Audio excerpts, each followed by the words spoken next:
Casey, are I'm you glad all we right, didn't get a dude? recording of Casey basically hacking up a lung. No, we did. I might use that as a part of the outro. When do I hit the button? The record button. We're gonna count that down. So, Michael, you want to count us down? Are we going on 3, 2, 1? Or are we going 3, 2, 1, go? We're gonna go on 3, 2, 1, go. All right. So we go on go. Yes, God damn it. All right. Casey, did you figure it out? You got it? Yeah. I actually have a theory. Casey, I'm trying to get it out. You got to cough harder to get it out of your throat. I swear to God, I can feel spit dripping inside of my ear. Michael, it sounded like you called him Gracie. Did I call him Gracie? Gracie? It sounded like you said Gracie. I mean, we're like, already not calling him by his last name, Gracie. so we could. What did you call yourself earlier, Casey? You said a case man? Case man. That's what a lot of people call me. He wouldn't let me. I don't care. You can call you. I'm pretty sure you've called me that before, and I haven't said boo about it. Everybody calls me that. Years ago, Casey would not let me call him Case Man. He also wouldn't let me call him Case. He a bitch. Now, for some reason, I have a weird hang up with Case. I don't know what it is, but I don't like that. Well, Case Man is the same number. So of you want to syllables. go by Case on the podcast? I would rather I didn't. I don't like when people call me that. It's like I don't know. I just don't. We could each pick names that we hate and just call each other names that we hate. Just Frederick. Frederick? Is that for Rob or for no, yourself? that's for. I try to think of a name I really hate. Gus. Gus. Okay. I think that's a terrible name. Okay, Michael, name you hate. Come back to me. Bullshit! You can't wait till everybody says. Because No, I man, have like 6. Oh wait, no, hold on. Brett's pretty bad. Brett's bad. Brett's bad. So as far as names that people are frequent to call me, names I dislike: Bobby. Bobby V. Hey yo, I'm Bobby V. I don't like Robert. Robert sounds like a guy who pulls his pants up too high and tucks his shirt in. Exactly what I see. Robert Jackson Finley. That's exactly what I see.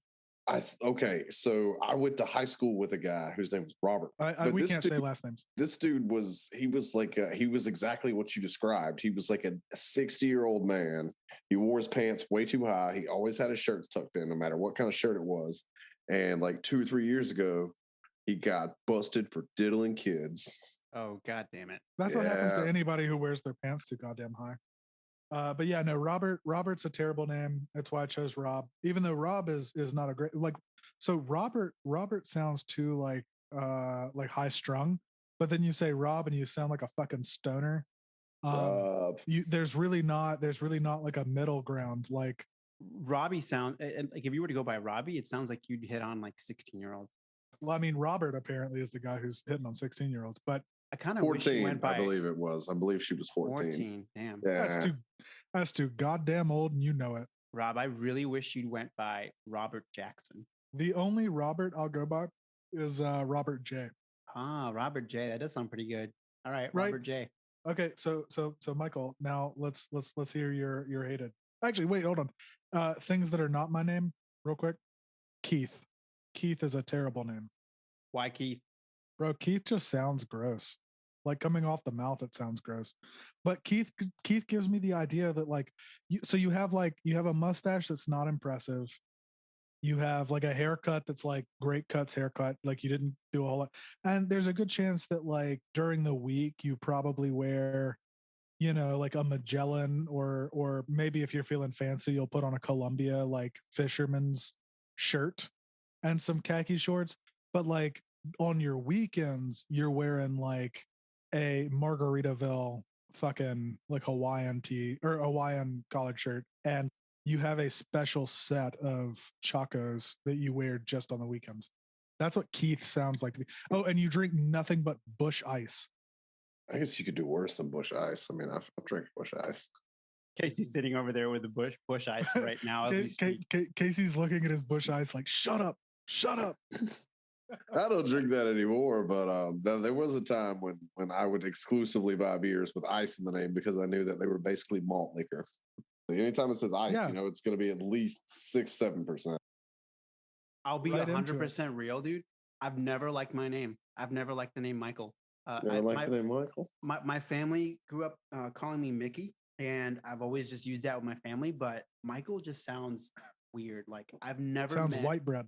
Yeah, dude. I have like the whitest name out of my entire family. Like, all my family members have like actual Hispanic sounding names. I'm the only one that sounds like Michael Stephen Melgar, like some. Well, I'm be honest. I'm be honest. I can't pronounce your brother's name like you guys do. To me, he's just William. So say his first name again. William. Yeah, it's not William. It's William. William. And the last letter is William. Like an N. Yeah, William. As an Yeah, N. William, N as a Nancy, not just one L. Yeah. William. Yeah, I've never really liked it. I honestly. William's cool though. Yeah, no, oh yeah, William is cool. That's a cool last name. It sounds cool Especially in English if you and say Spanish. Yeah. Well, did I ever tell you guys that my dad's middle name is Leonidas? What the fuck? I swear to God. It sounds badass in English, but in Spanish, it sounds kind of lame. He doesn't like it. Say it again. Leonidas. It sounds so pretty lame. badass, dude. He used to hate him. He if you call him that, he'd get so upset. That dude sounds like a Leonidas. That sounds cool, man. I don't know what that sounds like. Leonidas sounds cool. Like, Rob, you know what I'm talking about? That YouTube clip of the Hispanic dude dancing around with like his pants falling down, like at like a wedding. Yeah, that's what Leonidas sounds like in Spanish. I don't know, man. So I just want to say, like, as we kick off today's episode, that if you're listening to this, I know that you're a person of taste. It's almost guaranteed that you're sexy and you're funny, and you probably have a lot of luck with the ladies or with the men. It's probably poor taste. It's probably pretty bad taste, but that's okay. If you are a person of bad taste, stop listening right now. If you are a Keith or what was the other names that we said we didn't like? Keith and Michael, apparently. Okay, yeah. If you're a Keith or a Michael, but there's so many Michaels. Casey, what was your name? Oh, if you're a Case. If you're a Case. Yeah, right? If you're a Case, stay the fuck out. Okay. Who else? There was one more name that we're missing here. Yeah, Casey had Hitler. One more. We don't want any Hitlers listening either. If you're a Hitler, just stay away. If you are into anything, like if you're like, you know what, the Nazis kind of had a bit of a point. If you really feel that way, stop listening right now. We don't want you to listen. But if you're not like that, thanks for listening.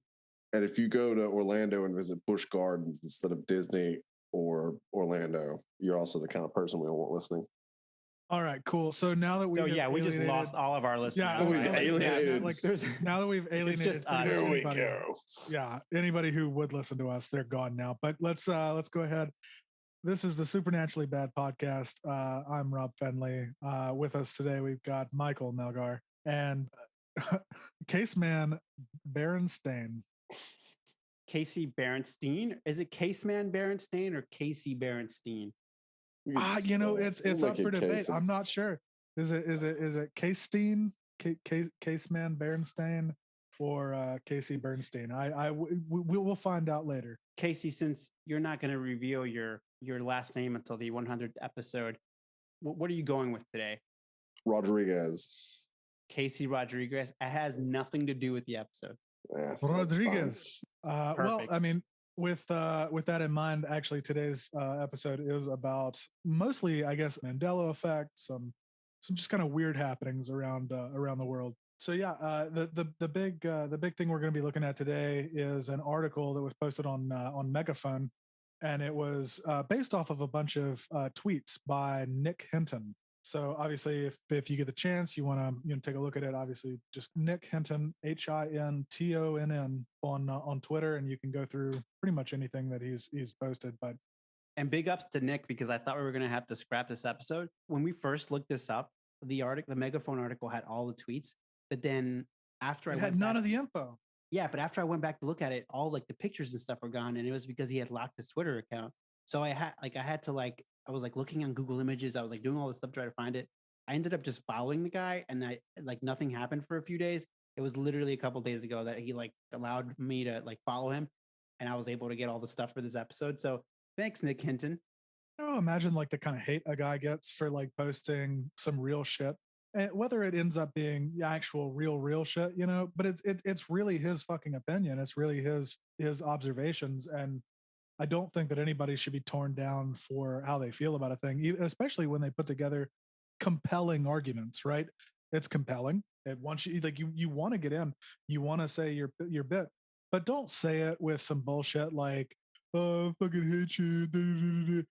Go in and really read the material, really think about it. Don't tear somebody else down, right? He didn't come at you, tearing you down. So that's my two cents.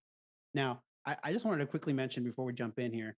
I think this is one of those episodes where you're probably going to want to be high, or if that's not your thing, you're probably going to want to drink a few drinks before you listen to this. Hell yeah! Well, your boy did it. Lucky for you. Kombucha, or we done did it. Whatever it is that makes you high on life, whatever it might be, just open your mind here a little bit and kind of just listen to what they're saying. Some bullshit's going to sound stupid. Some stuff is going to sound perhaps like a little bit closer to the truth. The reality is probably somewhere in the middle. We'll figure it out and try to see what we can come up with as we go through this.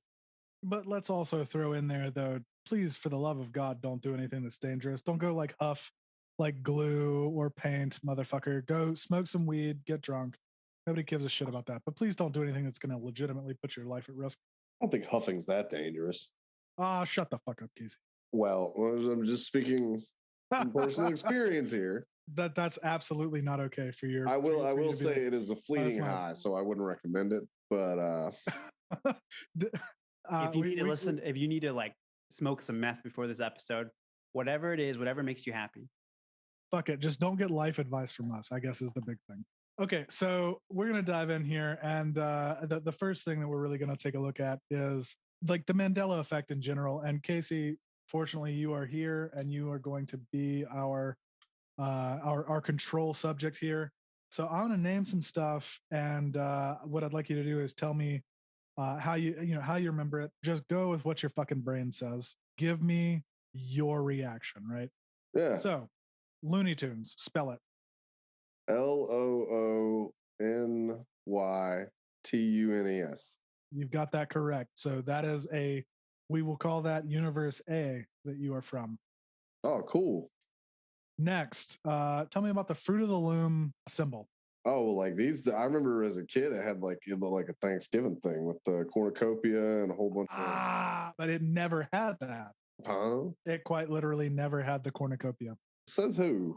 Says literally the history of human things. Did you guys email Fruit of the Looms? I did research on the things I'm asking you. Maybe we should reach out. Anyway, so I think I'm on Universe. I'm on Universe A with Casey here because I definitely remember the cornucopia as well. Right, that was the thing. It was there, clear as day. I can remember it. Okay, before you started the Ninja Turtles movie on VHS, they had the Fruit of the Looms commercial. And but it does not. But it's always just been the fruit. It's been the grapes and the banana and the apple or whatever. But there was never the cornucopia, the thing that they were all tucked inside of. It was never a part of their advertising. And Bush Michael, League. that's a very interesting thing you said about being part of Universe A. Now, do you remember Looney Tunes being spelled with TUNS or TUNES as opposed to TOONS? Yeah, you tripped me up because I definitely remember it being spelled TOONS. All right, so we're gonna say that you're part of Universe C. Okay. So Casey is A, Michael is in C. Now, Casey, what is the color of Tony the Tiger's nose? Oh man, it's been a couple months since I had Frosted Flakes. Give it to me now. Red. Absolutely not. What is it? It is blue, and the common belief is that it was black. However, it has. I also remember it blue. Black. Yeah, it has always been blue. So it makes sense that that Michael would be in C and you're in A. Maybe it was red in your universe, Casey. Hey. Now here is the most common. Most common. I feel the phlegm dripping off my. I think I just got COVID. Ah, bro. Don't say that. Don't speak those words into existence. God damn it. The most popular, or one of the most popular at least right now, what do you remember? Do you remember Berenstain or Berenstein? I remember it like Berenstein. Okay, so like STEIN? Yeah, Berenstein. Like they were like they were Jewish. Yes, there you go. I mean, it's okay to say that. I don't think that's wrong. Oh yeah. We just got canceled again. Like Ben Stein. No, it's a like Ben common Stein. fucking Jewish like name. Ben We're like- Stein, Bernstein, whatever. Bernstein. It's We're fucking like 10 fine. minutes in. We've already talked It's about fucking Nazis fine. and child molesters and Wait, Jewish did we people. talk about child molesters? We talked about Keith, right? Was it Keith? Robert. Keith wasn't a child molester. Who was it? There was Robert somebody. was a Robert. damn It was child. Robert. Got it. Jesus. Okay. Question, Mandela effect right here. Okay, so I have a question for for everybody with the Bernstein, right? There are a number of people who feel the need to pronounce it Berenstain or Berenstein, right? Now it's spelled B-E-R-E, right? Not B-E-A-R. Now, do we believe that people have just been conditioned to say it because they are bears? Because the people in the books are bears, so they're Berenstein, Yeah. Berenstain. I think so. Because as a kid, I always saw it just as Bernstein. I always saw it as Berenstein. The Berenstein Bears. Never saw it that way. Okay, Casey, what color is C3PO? He's gold. I mean, you're very close. What do you mean? He's like a goldish bronze copper. I don't more on the gold side, really. He's gold, but he actually had a silver leg through all of the old Star Wars, and it's something that pretty much no one remembers. You know, I've probably seen those movies a million times, and I don't think I remember the silver leg. And apparently, it's apparently something that got brought back in the new ones. If you remember that C3PO had a red arm in the new ship, and that was an allusion to him having a silver leg in the old ones. And nobody, or very few people, rather, remember the silver leg. Boy, I sure don't remember that silver leg. I just Right? remember him having a big old blue dick. He did. They cut that out of the theatrical It was version. all blurred. Yeah. I wasn't blurred. They're not Japanese. Canceled 3 times. Human cyborg relations means more things than one. Okay, so last 2 that I have to ask you, Casey. Snow White's arch nemesis, the Wicked Witch. What did she say in front of her mirror? She said, "Mirror, mirror on the wall, who's the fairest of them all?" So the actual phrase was "Magic mirror on the wall, who's the fairest of them all." Now that I didn't really watch Snow White a yeah. whole lot, so I Dude, could have been totally wrong on that. But you went through that entire phase where you were wearing the Snow White dresses and you were like really big into it. You'd never stop talking about it. Yeah, it was weirdly unrelated. That was weirdly just unrelated. He just liked the way you it just like the flowed. fashion. You know, I like the freedom that the dress held. You know, I could ride side saddle. You can hide things in it. It's very easy. I put a whole honey ham up there one time, and nobody knew until the So- glaze started dripping down the side of my leg, and then everybody You just act like it's your acrylic falling off. like, "Oh no, it's just my colostomy bag leaking." Okay. Okay. So last one, the man in Tiananmen Square, the guy who stood in front of the tank. What happened to him? You know, I don't know. I assumed he disappeared for life. Did he get ran over? I thought he got run over. I could have sworn there was like Okay. a whole thing where he got run over. Okay, yes. So I guess me and Michael are from Universe C, where we were told that the guy in Tiananmen Square, while he was brave, it did not actually benefit him. He did get run over. But however, there are apparently videos that show him unharmed, after that entire encounter. So Come to think of it, I've looked that up. It was like 10 years ago, probably. I looked that up, and I remember seeing those videos of him like later be up and down the street or something. Yeah. I only remember that because of System of a Down, but that's me. I'm remembering it from like fucking 4chan. So I don't really know why I'm even giving it any Don't credence. take your goddamn information from 4chan. And that's going to come up again later because 4chan always makes an appearance, no matter what conspiracy theory we're talking about. The only Chan I trust is Jackie, and that's it.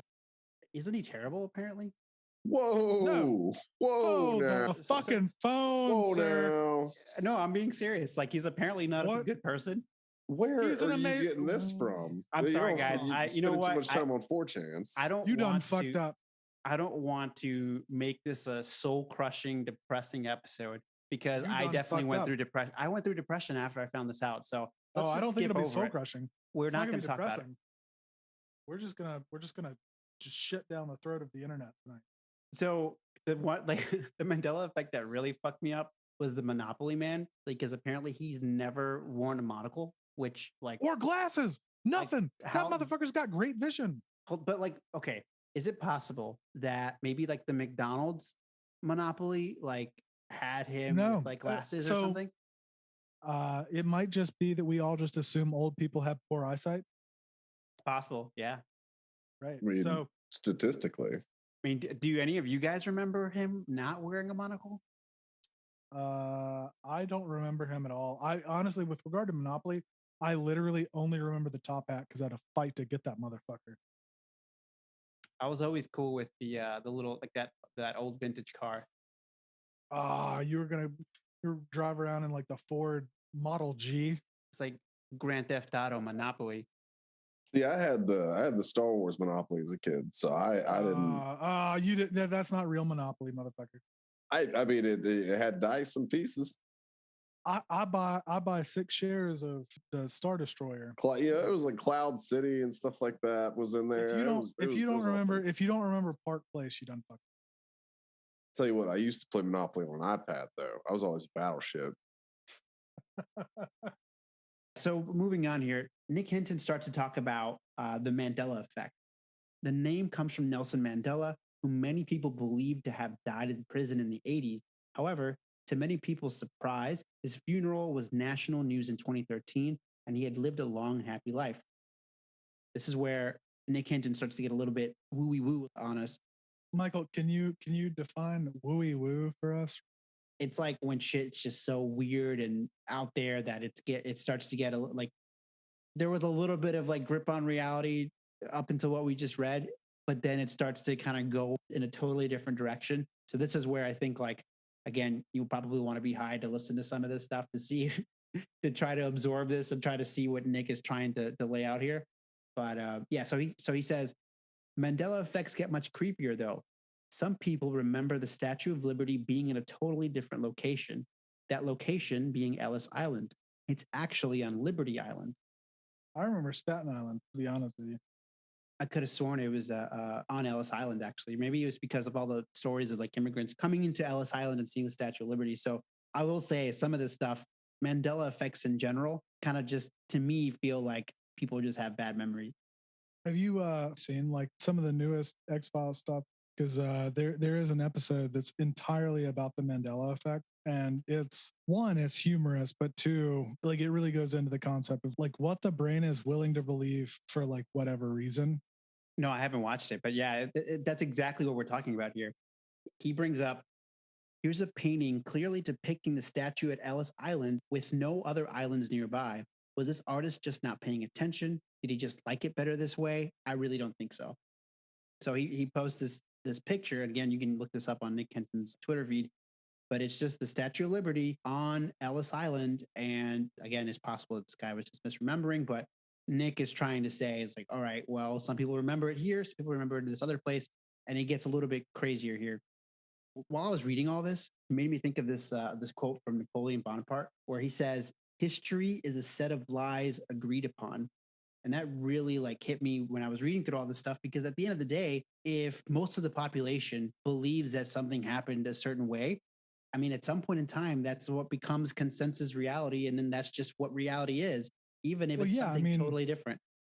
I mean, at the end of the day, most Americans believe that Thanksgiving is a good thing, that it's not, we fucked over the Native Americans, we did something shitty. Most are taught the history of, oh, you came over here, you were friends with the Indians, you did the thing, but that's not how it played out. Not even remotely how it played out. That's just I guess an example of shitty history being taught to a group of people. So Nick Hinton goes on to say, now that's not strange enough. If you go to Google Maps Street View, there's a few specific areas of Liberty Island where the Statue of Liberty is just gone. Residue from a previous timeline. He's obviously trying to make us go to a conclusion here, but he posts a couple pictures there that where indeed it's missing. Could be software bugs, could be people misremembering things or saying, oh yeah, I'm at the Statue of Liberty when really they're at a totally different place. It could just be people taking pictures right after the first X-Men movie. Well, after the first X-Men movie, the statue was still there. It was just the wasn't it? Wasn't the statue still there? Mandela Effect. Debatable. We'll have to watch that tonight. So he goes on to say, apparently, right before the US's entry into World War I, the Germans committed the first act of terrorism on US soil. It was considered one of the largest artificial non-nuclear explosions to have ever occurred. I'm wondering why I didn't hear about this in school. So anyways, this is literally verbatim from his tweet. So anyways, this explosion is the reason the Statue of Liberty's torch is closed to the public. It's been closed for over 100 years. There's only one problem though. People remember going there. So he lists all these like online reviews of people saying like, oh, I got to climb to the torch and all that stuff. And he's essentially saying like, how the hell is this possible if it's been closed for over 100 years? I'll say that picture is a little bit fishy. It looks like a lighthouse. Well, I mean, it's the torch, but it looks like somebody just like stuck their phone up through the fucking... Did their like, GoPro. Yeah, like through the little hatch. What do you call it? The selfie stick. Yeah, like they were just like, hey, I got it. Yeah, he posts some pictures of people who had apparently gone to the torch of the Statue of Liberty. That's what we're talking about here.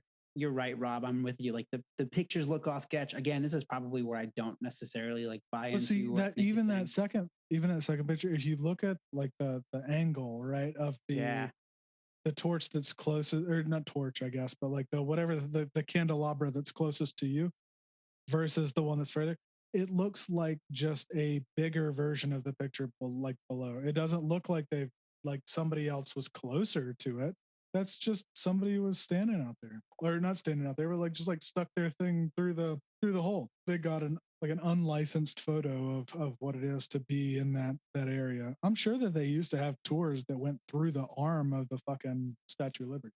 Yeah, I don't know how to use Photoshop, but I think I could probably make something in Photoshop that looks better than that. So I'm with you. I don't necessarily believe that part of this whole like theory. But Nick goes on to say, there's also this weird Twitter account at StatueLSFDN, which makes no mention of Liberty Island at all and sports a creepy banner photo of people walking upstairs that lead to nothing.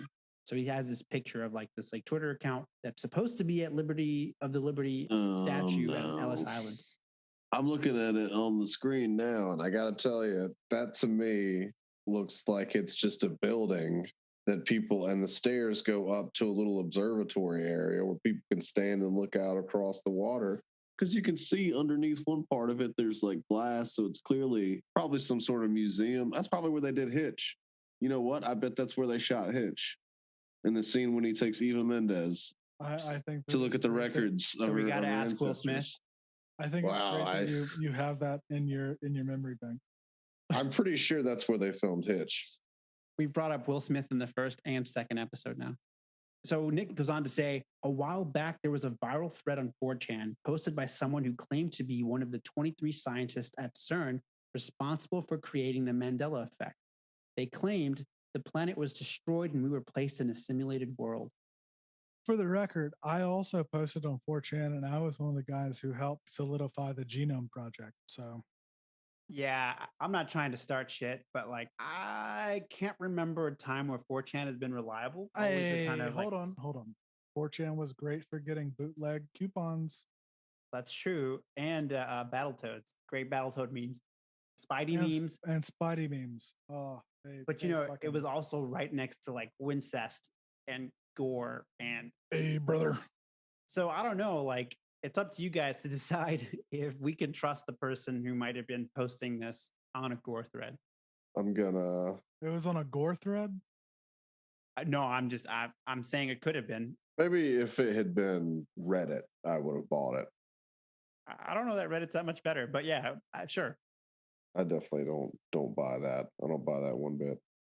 Well, I guess another theory with regard to like the multiverse theory is the concept that all of our worlds are kind of nested within one another. I guess the easiest way to kind of look at that would be the concept of like a Russian doll, right? Like if you've ever seen like a Russian nesting doll, it's that like you have a core universe, right? And that things would build their way out from there. And if we were in like the fifth or sixth iteration of that universe, right? that we wouldn't really know it, but as we got closer in or whatever, we'd have a little bit more knowledge, we'd have a little bit more experience, and we could, understand our shit a little bit further. So I guess the easiest way to really look at that, there are people who want to like look at the concept of like the matrix, right? Like there's like the you're living in the matrix. But a great look at it to me would be the concept. I won't say the entire movie, but if you look at Inception, right? The concept of a dream within a dream within a dream. If you just build that low enough, right? That it just keeps it builds upon itself. It becomes something that it's very very hard for you to discern the walls between. Yeah, and he brings up this quote by Alan Watts, who says, "Imagine a multidimensional spider web in the early morning covered with dewdrops. Every dewdrop contains the reflection of all other dewdrops, and in each reflected dewdrop, the reflections of all the other dewdrops in that reflection, and so ad infinitum." I mean, it just keeps going, right? It just keeps growing to such a degree that you or I, Michael, Casey, me, like this podcast could be, the end all be all, or it could be the 80 millionth time we've done it. You know what I mean? Who's to say how many reflections we are deep in that particular thing? And it could be that Michael said ad infinitum instead of ad infinitum. It could be that Casey coughed his fucking lungs out as he started to say it, or it could be that I'm stumbling my words really badly, right? But there could be any number of weird variances in that vast dewdrop web nonsense that is I the tell you, multiverse. I do like the idea of this whole this spider that made the universe. That's pretty cool. On this series of tweets, he like links something called the time wave zero. He's bringing up Terence McKenna, who put together this formula as a way to explain and predict some reality rearranging event. And also props to Terence McKenna. If you guys have never listened to any Terence McKenna, just get high as hell and listen to some Terence McKenna, because he's he's like the scientist who like got really, really high on LSD a lot, but he had a lot of really interesting things to say about the universe and about just how things work. Go listen to it. But Terence McKenna talks about this time wave zero formula, and on Nick Hinton's tweets, he like lists this. He like posts this graph that shows how time wave zero works. I'll be honest, I don't understand a single goddamn thing about it. It makes sense. And honestly, with regard to all of this math stuff, I think that we could probably safely say we'll post the math stuff as like a PDF along with this with this recording. And if you can make sense of it, for the love of God, please tell us what the fuck you're talking about, or what the fuck it's talking about. Because I feel like I myself don't know enough about this to casually or even formally try to explain it. And I will leave that up to the rest of the crew members here. But I really think that it's abstract, like astrophysical math that we are not equipped to explain, but we would love to have explained to us, because if that could sway us, good lord, that'd be great.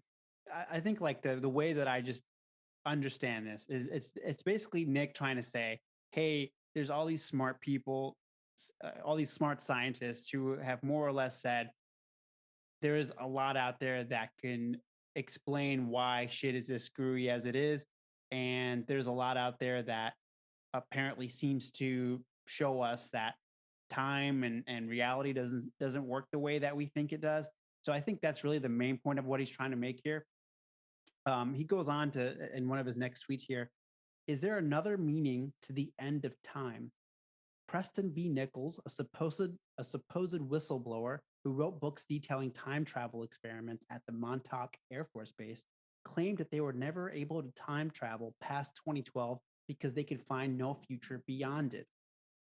So I thought that was that again made me pause because there's this last podcast episode that they did, I believe, on time travelers, where they talk about the Montauk experiment. I'm gonna go ahead and say it's bullshit. I'm sorry, I don't believe it one bit. Go and listen to it, see if you can make up your minds. But it did make me think of this like a really good episode of Dan Carlin's Hardcore History called "The X History Files," and I'm going to paraphrase the quote here, but he says all time actually let me back up. He's describing how a teacher was explaining some of these concepts to him, and he says all time is happening simultaneously. Everything is happening right now. Time as a linear concept is a human construction, a false human construction. Bullshit. Tell us why, Casey. If everything was happening at once, then I'd be running into cavemen, and like there wouldn't be room for anything. How can everything be happening at once? And if I took a shit outside, well, that's a bad way to put that. You might be taking a shit outside right now as we're recording. Well, who's to say that there's not a is. dinosaur out there taking a shit out there at the same time? But I don't see it. Like, where do they get off with this? But we're talking again about like human perception. Like, and where'd the need for this come from? At what point did we need to learn all of this? Who sits around all day coming up with this stuff? I have a very good example of this. I mean, obviously we as three-dimensional beings, right? We perceive, like what front, top, down and middle or whatever. It's like the cubic perception of things. I'm gonna link it. Let me find the video for it. But essentially there is an explanation that talks about the perception of three-dimensional space does not account for what we would be when we evolve past that space, right? Like if our perception goes beyond what we can see three-dimensionally, right? And I've rambled a lot, so I'm going to go ahead and stop now. And if I'm rambling off on the wrong tangent of tonight's topic, I'm gonna let you guys wrangle me in. Hey man, as long as you're not roping in more groups that we have to like watch out for, and we get canceled a seventh time, I think you're good. You're just like inviting me to say. Yeah, don't. So we're gonna move on here. This is just all kind of frustrating to think about when you really get down to it. But Casey, I want to challenge you, and like we're gonna have some time at the end of the episode to kind of talk about our thoughts about what we've heard. But I want to challenge you because really think about how much of our lives comes down to perception. Like time if we just like boil it down to a very, very simple like phrase, time is a construct we've put in our minds. Like time does not actually exist the way that we believe it to. Who come up with seconds? I mean, that's I think that I was telling Cheyenne this the other day that like somebody came up with seconds because like they just didn't have anything better to do. Like there was just nothing to do. And so they were just sitting around one day and somebody was like, well, how long have we not done anything? And they're like, well, I don't fucking know. And they're like, well, let's come up with a way to track how long we haven't done anything. And then eventually they're like, because what these arbitrary numbers, 60 seconds. What a ridiculous, why can't it be 52? It's like 24 hours, 365 days. Where are they pulling these things from? Yeah, it's totally an illusion. I agree with that. Yeah, see, and that's I actually agree with you. I think that it was a human construct that we came up with to make ourselves feel comfortable or do something. Now we use it, to like come up as an excuse for being late to work, saying like time doesn't exist, time is a flat circle, whatever. But I guess the point of all of this is saying like time is not what we perceive it to be, and thus it makes it possible that things like everything happening all at once is actually what's happening. That's what they're essentially roping in, things like the Mandela Effect, things like when you have deja vu, or when you there's like instances where people have the same dreams, and there's like all this crazy stuff that like isn't really explainable and might not have anything to do with this, but a lot of what this theoretical physics is saying is essentially like it becomes possible because time is not what we think it is. Are those pronounced as cosmic epochs? Yeah, so cosmic epochs, I think is what they're called. I don't know. I think it's We're like epochs. fucking up all sorts of science today. I feel like it would be epochs, because if it was epochs, they would add the E after the H. Oh, Casey, I felt like you of all people would have recognized that joke. I don't think I do. You were stuck in the house with that idiot that kept telling us the fucking rules of risk. I wasn't paying attention to that fool. And he kept reading. He was like, "Oh, it's endless epochs," but he kept pronouncing it endless epochs. I wasn't paying attention to a word that guy was saying. I was waiting on him to shut the fuck up. So okay, so hold on. Before we go further, Michael, you have the power to play the audio for something that I think is absolutely relevant to what we were just talking about. Please open your Slack room there. I'm sorry. What am I playing? Great place to reference Slaughterhouse Five. Billy Pilgrim. I sent it. Billy Pilgrim came unstuck in time. The way things happen. But no, Michael. I like Cat's Cradle too. Oh, Cat's Cradle's amazing. Yeah, Cat's Cradle's great. But no, if you'll open your Slack, there we go. Listen to this. I feel like this goes with what we were just saying very well, and it explains it better than I could. So hit it. We've really struggled to understand the fourth dimension. Okay, so this apple is a very special apple because it is sentient. We have granted it the awareness of its own existence. We have granted it memory. However, it can only perceive in two-dimensional space. Okay, so how does it see itself? And some people would say like a picture or photograph or reflection in a mirror. Those are two-dimensional representations of three-dimensional space. This object doesn't understand the third dimension, so representing the third dimension won't mean anything to it. It can only perceive in two dimensions at a time, so it must perceive itself in two-dimensional slices of itself. Okay, so those slices, as it explores its own existence and moves across itself, it will actually be to its own purpose that slice. So in the beginning, it is just a bit of skin. It doesn't see itself, that bit of skin, as being part of a larger whole. It sees itself as being a bit of skin, and that is what it is. And then, as it explores itself, it sees itself as growing and changing, and then coming down. We, of course, know, no, it's just a piece of you. It's not the whole. It doesn't see it that way, okay? So in the beginning, I am a bit of skin. I am a bit of skin and fruit. I am a bit of skin. I'm mostly fruit and a little bit of skin. I am almost all fruit. And then suddenly, I have seeds. I'm sentimental. I imagine the part when the apple has seeds, it would think that's a magical part of its existence. And then as it nears the end, though, it starts to get afraid because it will stop existing. The way it travels across the third dimension, exploring itself, it has no concept of anything beyond, and it will just cease to exist.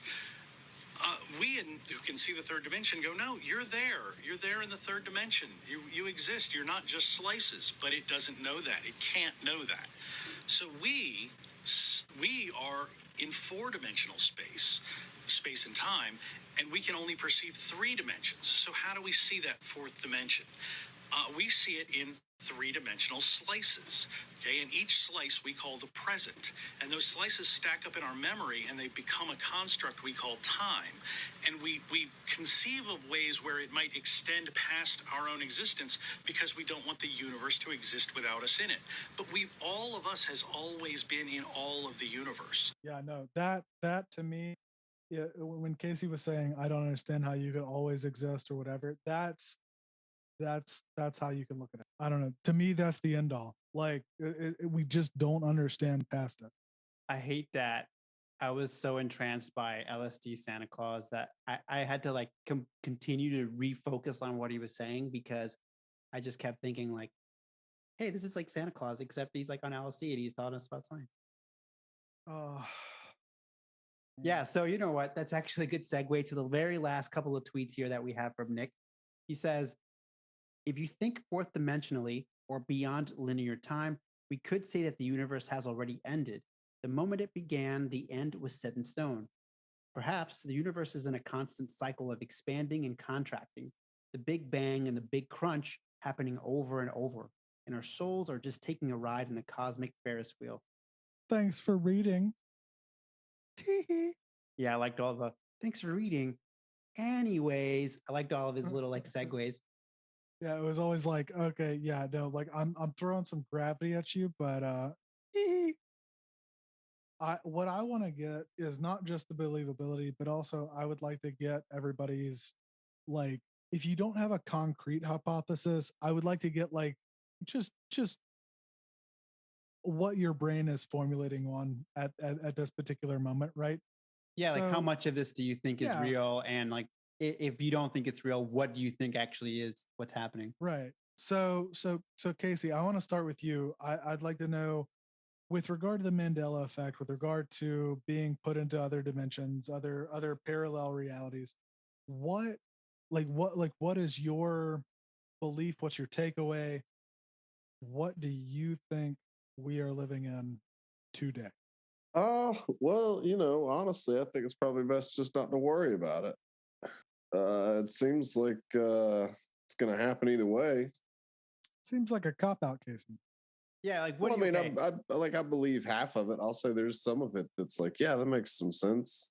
And there's other bits of it that like going through a black hole where I'm just like, that seems like an odd thing to have happened. Right. But ultimately, So, like, I don't know. I mean, it's certainly not going to change the way I think about things going forward. Do you think that any of this is happening, Casey? Like, is it like, do you have, I guess, do you believe in any form of like alternate realities going on or that we're, Oh, sure, yeah, that's definitely a possibility. Like, it's like they say on that episode of Rick and Morty, like it's space. Literally everything is out there. So I mean, and the bigness of everything. Oh, that's totally a possibility. I believe that just about anything could be a possibility. do you believe that there are alternate Caseys out there living alternate lives? Yeah, sure. There could Do you absolutely believe? be. case man's So out there somewhere? there's a Casey that tells everybody his actual last name. Wow, There's a Casey out there it's not who's this one. trying to convince us that all this is real. Look, it could all be real for all I know, but I'm just not going to worry about it. That's not the And I Casey really we don't think have. people should worry about it. What should people worry about? Wait, hold up a second. I don't worry about it. I think it's cool as fuck. But at the same time, in the opinion of Caseman Berenstain, what should people be worrying about? What Warren's concerned? Oh, Okay, man. well, let's be a little bit more specific. I need more specificity than that. You want something that I think Warren's more concerned than this? I would like to know what warrants concern. Yes. If this doesn't, I would like to know what does. Oh man, we're running out of tigers. I can tell you that much.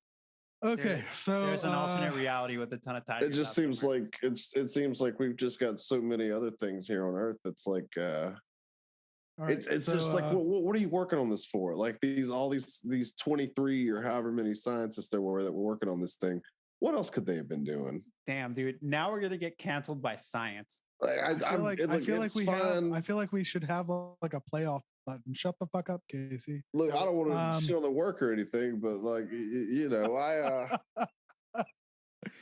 there's just a whole lot of other problems here on Earth, and you get these guys looking through these big as hell telescopes off in space trying to, and like if you get that, I don't know, maybe they'll find something one day that'll be awesome and that'd be cool, and I guess like assign people with 23. You got 23 people working on this. You don't need 23. There's 3 of us talking about it right now, and we're doing a fine job explaining it. You don't need 23 talking, and we don't know dick about this, and we're doing a fine job. You can get 3 people that know what they're talking about. Put the other 20 on, making sure that there's enough rice for everybody. but Maybe put 10 on that, 5 what- on cancer, and then the other 5, I don't know, just kind of divvy them up where they're needed, like a utility player in baseball. I have not heard a single person delegated towards Tigers, bro, and you kind of got me fucked on that one. Maybe with that being maybe he was said- leaving space for like an alternate reality where all 23 are working on Tigers. No, I was gonna say I was waiting for the guy who was gonna like replenish our Tiger. I say do population. 2 on Tigers. Add 2 to the Tiger fight. Just 2? Two for Tigers. You got 23 people. You're gonna put 2 on Tigers. All right, that's fine, Casey. Well, like there's no. Look, I want you to sleep on this one. I'm not done reassigning scientists. Next okay, week, this is only the second talk episode. about that one. This is only the second episode. We have so many other obsolete scientists that I could reassign in the coming. We got episodes, a lot of I'm other sure. people who need to talk other than you. So marine biology, that's a worthy. The ocean, it's right there. 4 hours and I'm at the ocean. You live in Georgia. You're landlocked. Shut up. 4 hours? No, we touched the ocean. We got like a corner. Bitch. We got a corner. We got a good 162 miles of coastline, I think, maybe more. So Rob, what do you think this is all about? Like, is there any truth here? What do you believe about all this? Like, what about this do you believe in? And what do you think about this whole concept of alternate realities, Mandela Effect, all that? All right. So with regard to the Mandela Effect, I'm going to go ahead and say I feel like there's a good bit of this that gets attributed. I feel like there's a good bit that is due to there's a good bit that's due to grammatical teachings, right? For example, Fruit of the Loom. Actually, not Fruit of the Loom. Sorry, Fruit Loops is a big one, right? People don't remember that Fruit Loops was actually spelled Fruit. They think it's Froot, or actually it may be the other way around. But either way, grammatically, we're hung up on the concept of making it correct. For example, another one is Sex and the City, right? A lot of people don't remember that Sex and the City is the name of the show.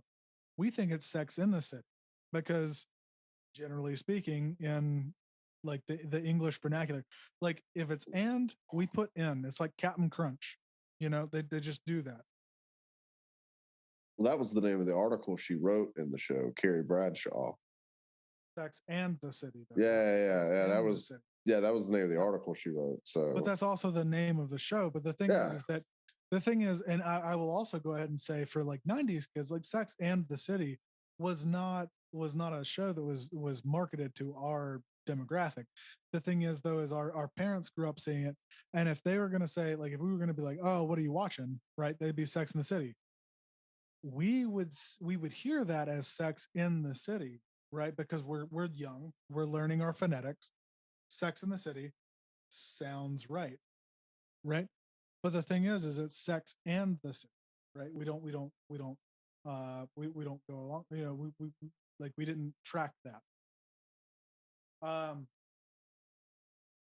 So I would say that a good portion of Mandela effects are just silly things that our brains just automatically do. I think that we're all aware that there are things our brains do to shorten the amount of time we have to spend thinking on things. There are things that our brains do automatically to provide shorthand so that we don't have to piss away time thinking, this is this, right? With that said, there are other Mandela effect things like I